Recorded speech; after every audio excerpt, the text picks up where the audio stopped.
Well, today we're going to dive into what does it mean to be merciful and to express mercy to another. And as we do, I want to ask a very serious question. How many of you were stuck in the gravitational pool called Punahou Carnival? Anyone?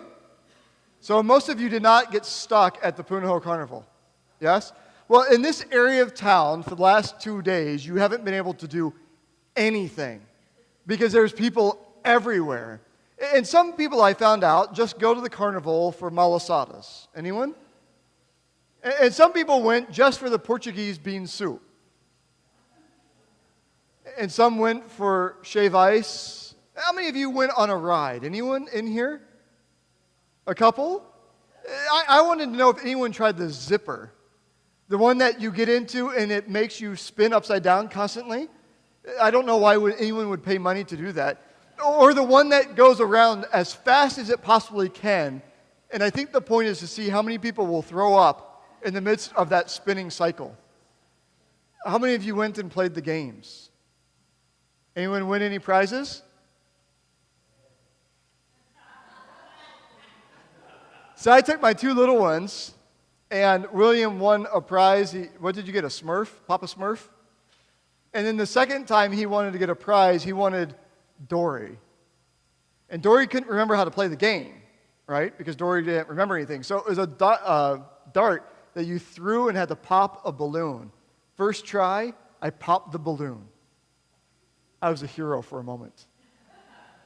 And then he kept getting me to try more games. I didn't win another game the rest of the time. But this carnival is an interesting thing because it is this gravitational pull on the island that seemingly people come from all over for this one experience over 2 days. Our teenagers and their parents park cars for 2 days on the lawn. Yeah, it's a good fundraiser for their mission trip. But it's amazing to me how much people get excited about carnivals. I remember living in Oklahoma, and people would save up all year long for the state fair, which is basically a big carnival.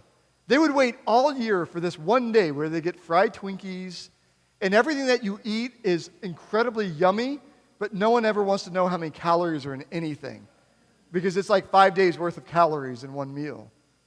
As a kid, there was a church down the street from my house in which they had their church's carnival every year, and there was this game with ping pong balls, and if you took a ping pong ball and were able to throw it into a cup, you won a goldfish.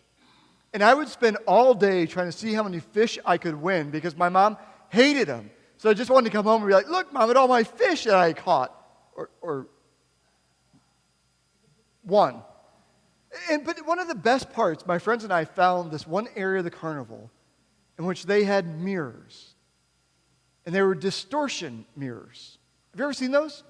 So you stand in front of it and you look like you're like 20 feet tall and super skinny. And you go to the next one and you look like you're about 80 feet wide and about 2 feet tall. And you go to another one and you look like you're an hourglass. And we would stand and make fun of each other and play around in front of these distortion mirrors. And then we would go home and look in the normal mirror and be so glad that that's who we actually were. But in some ways, Jesus in this beatitude is calling out our distortions that we have in our lives. That oftentimes we stand in front of the idea of mercy and stand and say, I need mercy. But so often we stand in front of others and say, you don't deserve it. We've distorted mercy. So Jesus launches into this one that's easy to get. Blessed are the, for they will receive mercy. So what is mercy after all? Well, for one, it's a balm for the broken world in which we find ourselves. Mercy is this flow that flows in us and through us and all around us. And it emanates with God. Its genesis is in God. One dictionary says it this way: mercy is compassion or forgiveness shown towards someone whom it is within one's power to punish or to harm. Mercy is compassion or forgiveness shown towards someone else with whom it is possible to harm them or to punish them. Or Erdman's Dictionary of the Bible, taking it in a theological sense, God's mercy is more than punishment withheld. It actively helps those who are miserable due to circumstances beyond their control. So mercy is this heartbeat of God. And in the Christian church, we believe that Jesus points us to the idea of mercy and how it looks like to be embodied. How do we live mercy day in and day out? And so in Matthew 18, he tells this great parable about mercy, in which a guy goes before the king who owes the king so much money that it would be impossible for him to ever pay it back, and says to the king, "Have mercy on me." And the king looks at him and with grace and says, "I forgive you of your debts. Now go and live." And so the man leaves the king's palace and walks out on the street. And as he's on the street, he sees someone that owes him a minuscule amount of money. And the guy says, "Have mercy on me. I can't afford to pay it." And what does the guy that just received mercy do? He looks at the other guy and says, "You're going to jail until you can pay me every penny of it." And so the king hears about it through the streets and calls that servant back and says, "I showed you mercy. How could you not show mercy in return?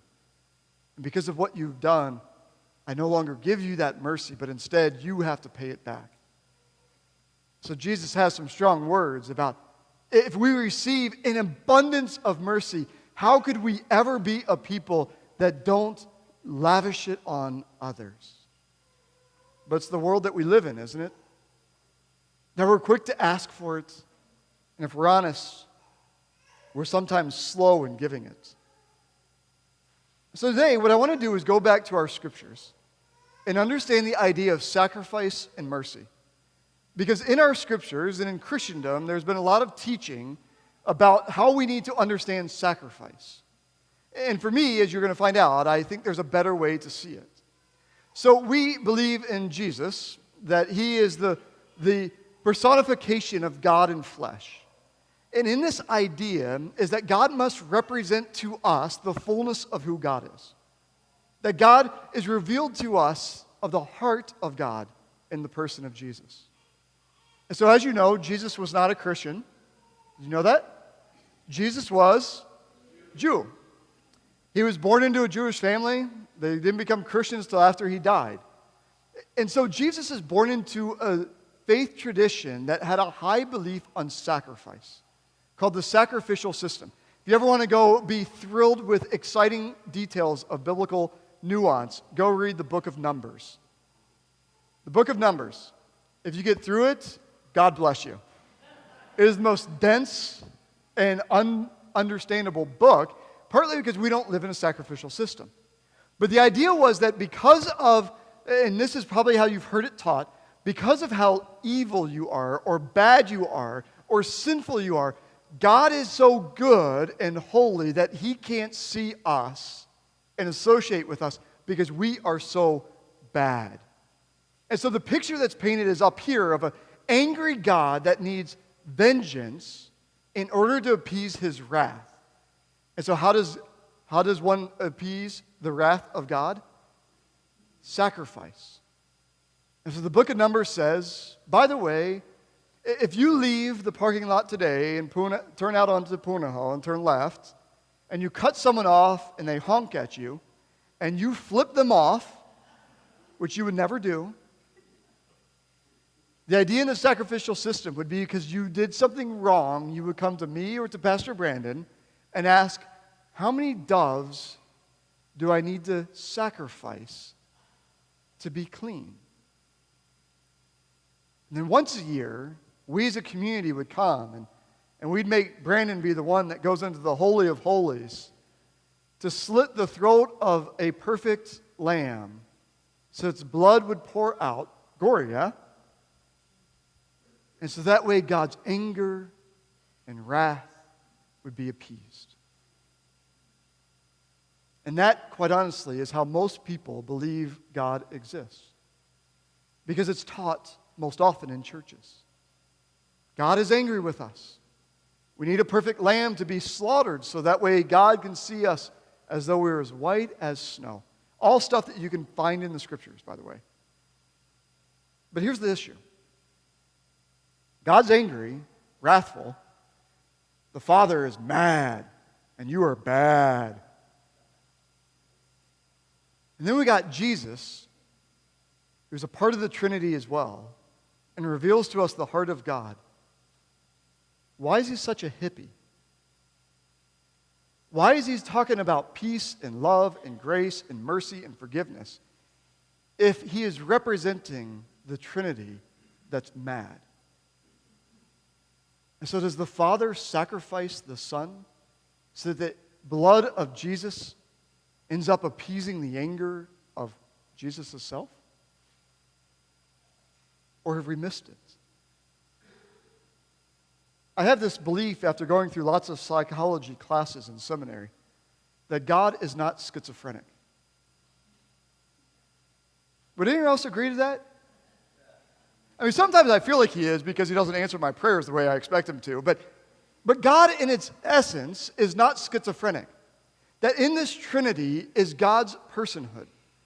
Father, Son, Spirit. And if we believe that Jesus puts flesh on to show us the way of God and the very heart of God, then why isn't Jesus going around demanding blood? Instead, Jesus comes with a big announcement. Pay attention. Pay attention to the grace that you find yourself in. Pay attention to the pain that we cause each other. You see, the sacrificial system, I think there was a purpose behind it. I think they had this idea that if you had to sacrifice something, you understood that there was something that was lost because of your actions. And because you didn't want to kill those beautiful lambs or the doves or the bulls, or to take your grain that you've harvested and burn it up, that maybe, just maybe, we might live differently. And then I learned when I moved to Oklahoma my senior year of high school. Went to a Catholic high school, no offense to any Catholics here, they have the greatest system ever. All my friends told me, we are the luckiest people. We can do whatever we want every weekend, and then we go into this little confessional, and the priest opens the door, and I say, this weekend, Father, I've sinned. What did you do, my son? Oh, I went out and I got drunk, and then I met this other person that I really liked, and, I'm a teenager, and something, got me, we got really excited, and we had sex, and I promise I'm so remorseful. Please, Father, help me. My son, say 5 Hail Marys and 4 Our Fathers, and your sins are forgiven. And they'd walk out, and they'd say, high five, we're forgiven. Let's go do it again, all over again. Because next weekend, it's the same thing is going to happen. And they learned how to play the system so they could do whatever they wanted. And this isn't true of all Catholics, just all my friends that I had. And so they learned how to play the system without ever being changed. And mercy was an external thing instead of internal. How do I do whatever I want to do and make sure that God's not upset with me? And so I'll go and figure it out and do those things so that way God will see me with love. And the essence of it is that we earn it. And Jesus constantly says, you can't earn this stuff. All you can do is receive it. It's already here.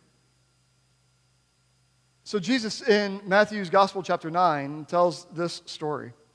There's a guy by the name of Matthew, and Matthew is a tax collector. And in the ancient world, tax collectors were as hated as they are today, quite honestly.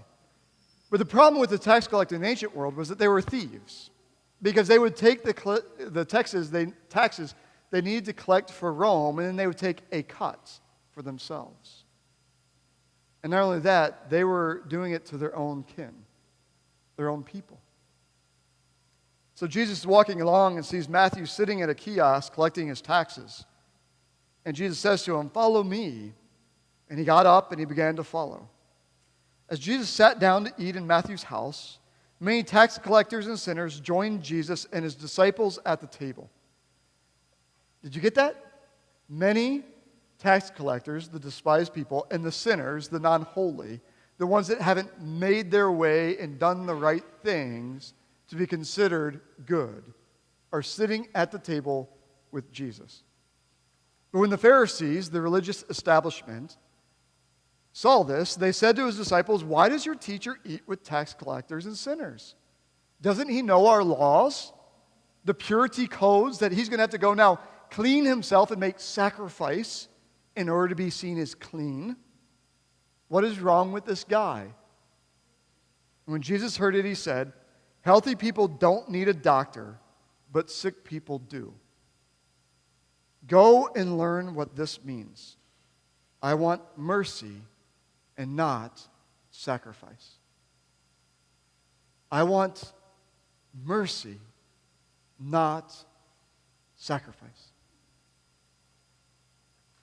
I didn't come to call the righteous, the ones that think they're good enough, or know how to play the game better than others, the ones that are fortunate enough to be in the system long enough, or know the right words to project so it portrays that they know what they're talking about.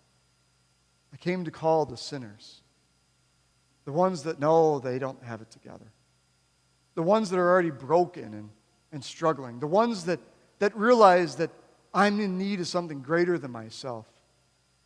And later, Jesus uses another parable in which there's a Pharisee and a sinner that go to the temple. And so if you can imagine that we're standing in front of the sanctuary, the temple, if you will.